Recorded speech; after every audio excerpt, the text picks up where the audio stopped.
The Bedfordshire air hung heavy with the promise of an early spring as the sun began its slow descent over the sprawling Sandringham estate. In a private sitting room within Wood Farm, a modest yet comfortable residence often favored by the late Prince Philip, King Charles III sat by a crackling fire. The room was quiet, save for the ticking of a long-case clock and the occasional pop from the burning logs. The king, looking frailer than he had in official photographs, was wrapped in a thick woolen blanket. His face, etched with the weight of his 77 years and the recent ravages of his own cancer treatment, was pale in the fading light. Across from him, in a worn leather armchair, sat Queen Camilla. She was not reading a book or reviewing palace correspondence as she might have done on a normal evening. Instead, her sharp and intelligent eyes were fixed on her husband. She was watching him breathe, watching the shallow rise and fall of his chest. To the outside world, this would have looked like the devoted vigilance of a worried wife. But in the privacy of that room, Camilla's mind was racing far ahead of the present moment. The king's health had been a closely guarded secret, a series of carefully worded bulletins issued from the palace press office. The king remains fully engaged with official duties, they would say, or His Majesty is continuing to receive treatment for an undisclosed form of cancer, but his doctors are pleased with his progress. It was a carefully constructed facade, a dam of polite fiction designed to hold back a tidal wave of public speculation and, more importantly, constitutional uncertainty. But here, in the quiet of Wood Farm, the dam was cracking. Charles's recent weeks had been a brutal cycle of optimism and relapse. He would have a good day, where he could walk slowly through the gardens with his beloved Jack Russell Terriers, followed by days where he could barely muster the strength to sign a few state papers from his bed. Tonight was one of the bad days. A severe chest infection, a common and dangerous complication for someone with a compromised immune system, had taken hold. The royal physicians, a team of discreet and highly skilled doctors, had been in and out of the cottage all day. Their faces, usually masks of professional calm, had betrayed a deeper worry. They had administered antibiotics and oxygen. But the king's age and underlying condition made the fight a steep one. They had recommended in the gentlest possible terms, that he be moved to a hospital for more intensive care. Charles, with the stubbornness that had defined his entire life, had refused. He wanted to be at home, in the place he felt most at peace, and Camilla, to the doctor's surprise, had backed him. She had thanked them for their advice, assured them they would stay, and calmly shown them to the door. Now, in the silence, she finally spoke. "Darling, you need to rest. You're exhausting yourself just sitting here."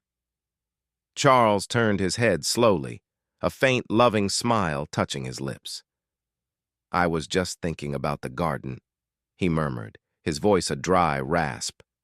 "The daffodils are nearly out. We should have a lovely show this year." Camilla smiled back, but it didn't reach her eyes. "They will be beautiful," she said softly. She stood up, walked over to his chair, and then gently took his hand. It was thin, the skin almost translucent, the blue veins prominent beneath. She squeezed it, a gesture of comfort, but also one of possession. "You need to get back to bed," she said, her tone shifting slightly, taking on an edge of firmness. "The doctors said you must rest." Charles nodded weakly, too tired to argue. As he leaned on her to stand, he paused, looking towards the window. Outside, the lights of the main house were just beginning to flicker on. "William," he whispered, Have they told William?" Camilla's expression flickered for a microsecond, a tightening of her jaw, a slight narrowing of her eyes. "I sent a message to Anmer Hall," she said smoothly, referring to the Prince and Princess of Wales's country home. "I told them you were tired and not to be disturbed. The children have been unwell, you know. Some sort of bug. It wouldn't do for you to be exposed to that." Charles seemed to accept this, his eyelids drooping with exhaustion. He allowed himself to be led away, leaning heavily on his wife and a walking stick. He did not see the look on her face as she guided him down the corridor. It was a look of intense, focused calculation. William was a complication. William, with his unwavering sense of duty and his fierce protectiveness of the crown's future, was the primary obstacle. Camilla had spent decades navigating the treacherous waters of the royal family. She had gone from being the other woman, the most hated figure in Britain, to queen consort. She had weathered the storm of Diana's legacy and slowly, painstakingly, built a bridge of acceptance to the public. And she had done it by being patient, by being loyal, and by never, ever appearing to want power for herself. But that was the performance. The reality, the ambition that had simmered beneath the surface for so long, was different. She saw the monarchy as an institution in desperate need of a firm hand. She saw Charles, with his deeply held but often impractical ideals, as a man who could be guided. She saw William and Kate as young, inexperienced, and overly influenced by modern sentimental notions of what the family should be. And she saw herself as the only one with the wisdom and the fortitude to steer the ship through the coming storm. If Charles were to step back, to formally hand over the reins of day-to-day governance due to his health, the machinery of state would need someone to fill the void. That someone, traditionally, there would be the Prince of Wales. But tradition was a malleable thing. After settling Charles in bed, where he drifted into a restless, feverish sleep, Camilla did not return to the sitting room. Instead, she walked to a small private study that Charles used when he was at Wood Farm. It was a room she was not officially permitted to enter alone. She closed the door softly behind her and moved with purpose to his desk. She knew exactly what she was looking for. For weeks, she had watched the king's private secretary, a fiercely loyal man named Sir Clive Alderton, carry a slim, red leather box in and out of the king's sick room. It was the box that contained the most sensitive state papers, the ones that required the monarch's personal touch, his signature.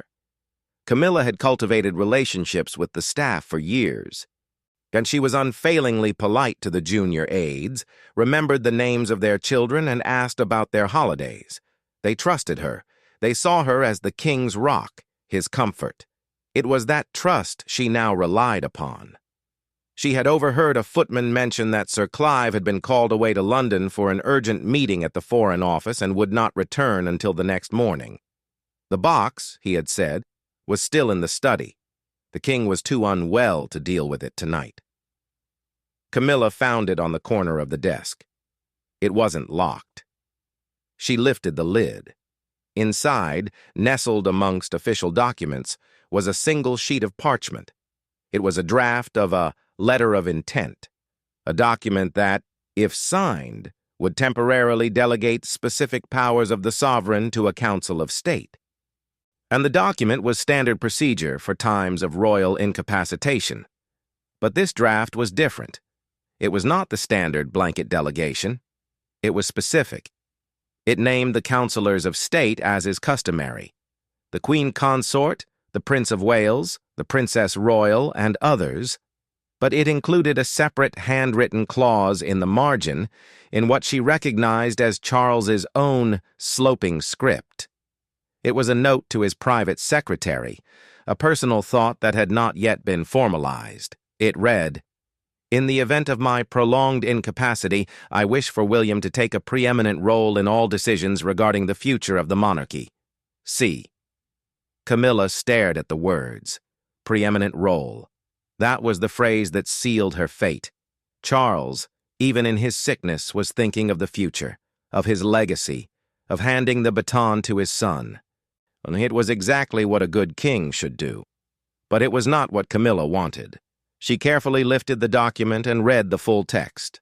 The standard wording would have given the Council of State collective authority. But this was a clear signal of intent. It was a public declaration that William was to be the guiding hand. A slow, cold fury settled in her chest. All those years of patience, of playing the long game, of waiting for her moment, and Charles was about to sideline her with a stroke of his pen. He would sign this in the morning, and Sir Clive would issue it, and her influence, her carefully constructed position at the heart of power, would evaporate.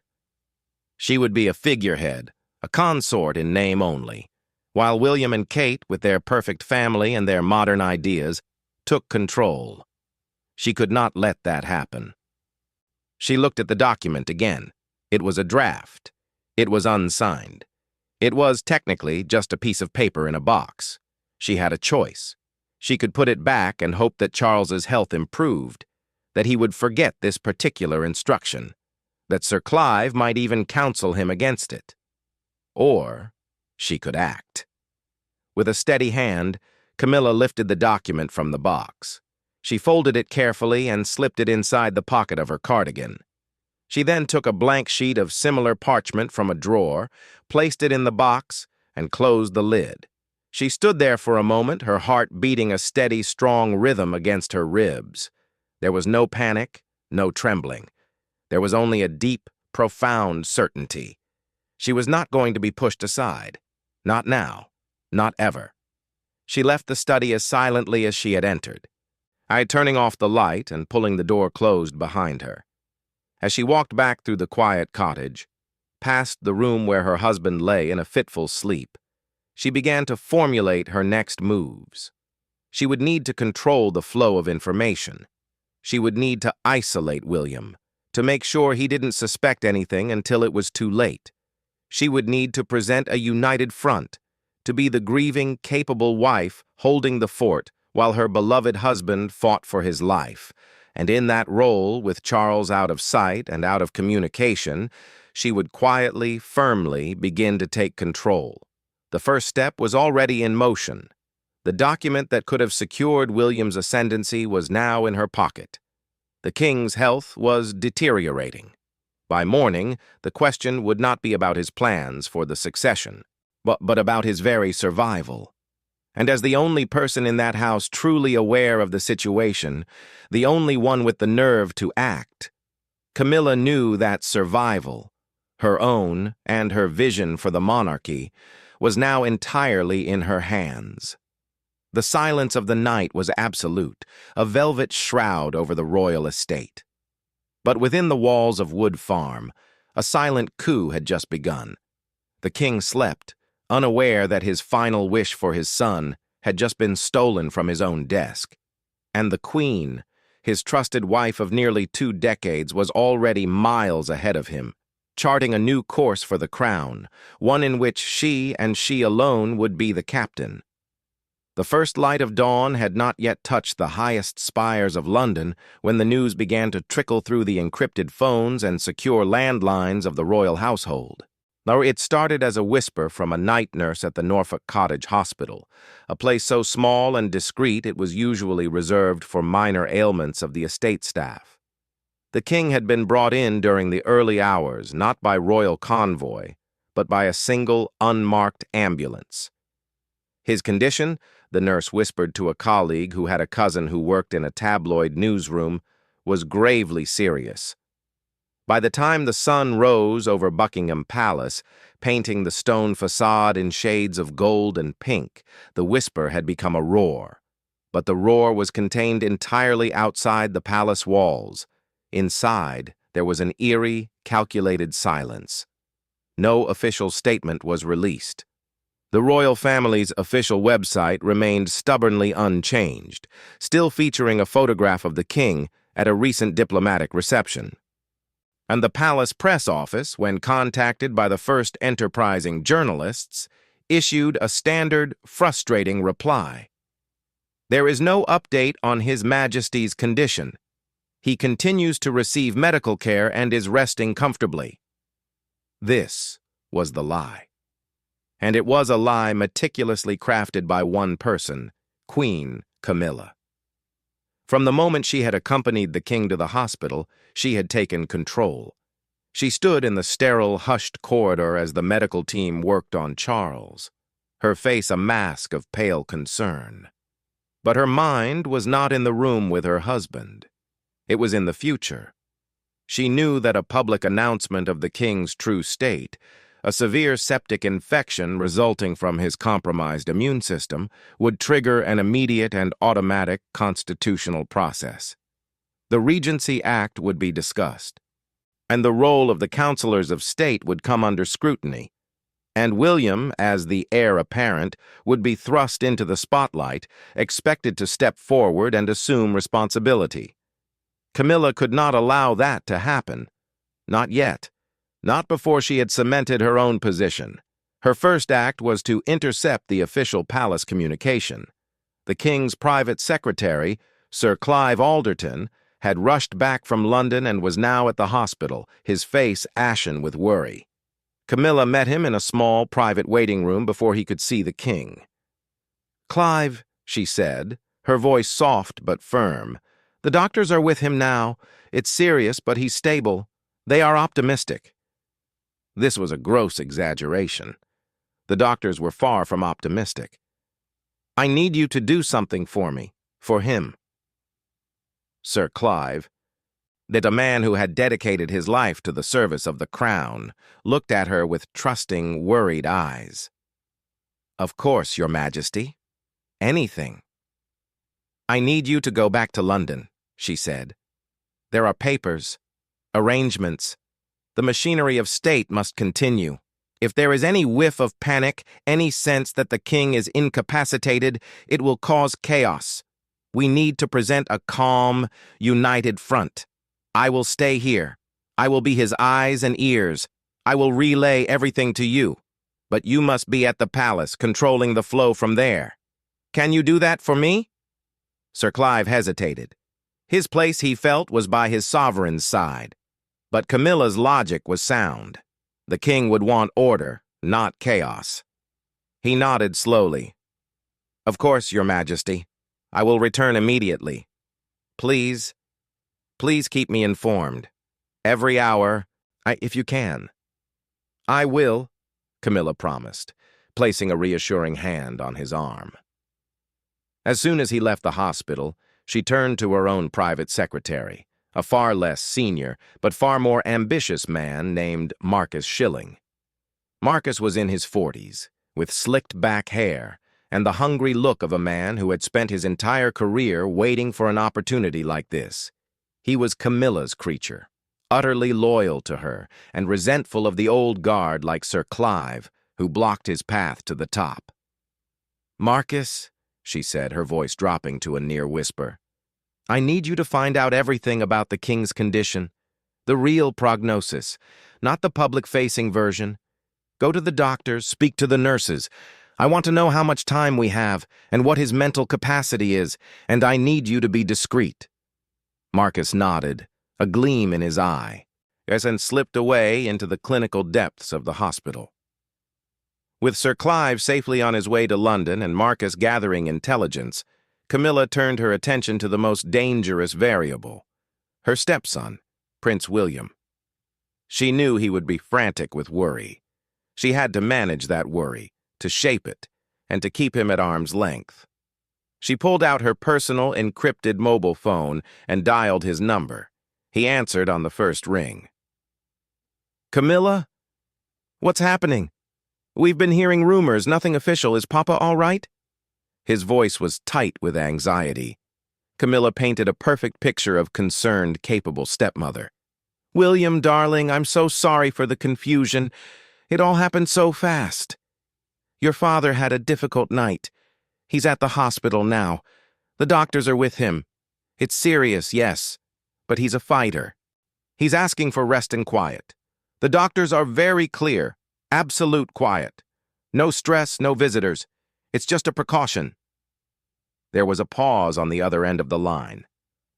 "I need to see him," William said, his voice hardening slightly. "I'm coming down there." "No, William," Camilla said, her voice firm but gentle. "You mustn't. It's exactly what the doctors said not to do. His immune system is so weak, Even a common cold could be catastrophic. They have him in a sterile environment. No one is allowed in, not even me, except for a few minutes at a time. The best thing you can do for him, the best thing you can do for the crown, is to stay calm, stay put, and let me handle things here. I will call you the instant there is any real news. I promise." She could hear the frustration, the helplessness in his silence. Finally, he spoke. "Keep me informed, Camilla. Every hour, I mean it." "I will," she said, and ended the call. She had bought herself time. William, dutiful and respectful of medical advice, would not storm the hospital. He would wait, as he was told.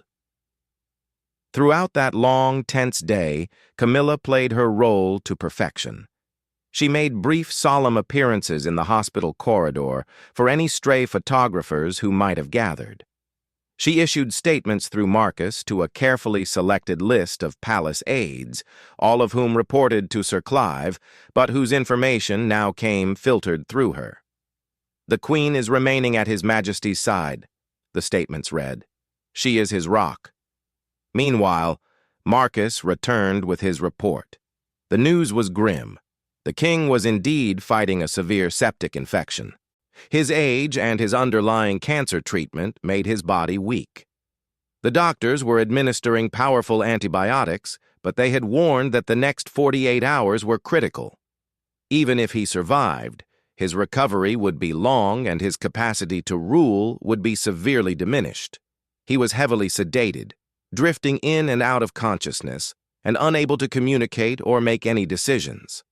This was the information Camilla needed. The king was, for all intents and purposes, incapacitated. But officially, the world did not know this, and in that gap between reality and public knowledge, power was up for grabs. That evening, Camilla did something unprecedented. She convened a meeting. It was not an official meeting of the Privy Council, nor was it a family gathering. It was a meeting in a private room at the hospital, attended by a handful of key individuals: the most senior available palace lawyer, the comptroller of the Lord Chamberlain's office, who handles the operational side of the royal household, and Marcus Schilling, who took notes. Camilla sat at the head of the table, her posture straight, her expression one of weary determination. "Gentlemen," she began, "His Majesty's condition is such that he is unable to fulfill his duties. The doctors have made this clear to me privately. However, a public announcement of incapacity at this moment would cause immense constitutional turmoil. We have a duty to protect the crown, to ensure a smooth transition of operational responsibility." She laid out her plan. It was simple, elegant, and ruthless. She would not seek to be named regent, and a move that would require an act of Parliament and intense public scrutiny. Instead, she would invoke a little-used clause regarding the functioning of the royal household in times of sovereign's temporary indisposition. This clause, buried deep in palace protocol, allowed for the senior-most member of the royal family present to authorize the continuation of day-to-day business, signing routine documents, liaising with government departments, managing the household staff. "The senior-most member present," she said calmly, "is me. I am here. I am his wife. I speak with his voice. Until he recovers, I will ensure the ship stays on course. The Prince of Wales is, of course, the heir, but he is also a grieving son. He has his own family to consider, with the princess still recovering. It would be cruel and unwise to burden him with this operational minutia. It is a temporary measure, a matter of weeks, perhaps. We will present it as a loving wife stepping in to ease her husband's burden during his illness. The public will understand. They will sympathize.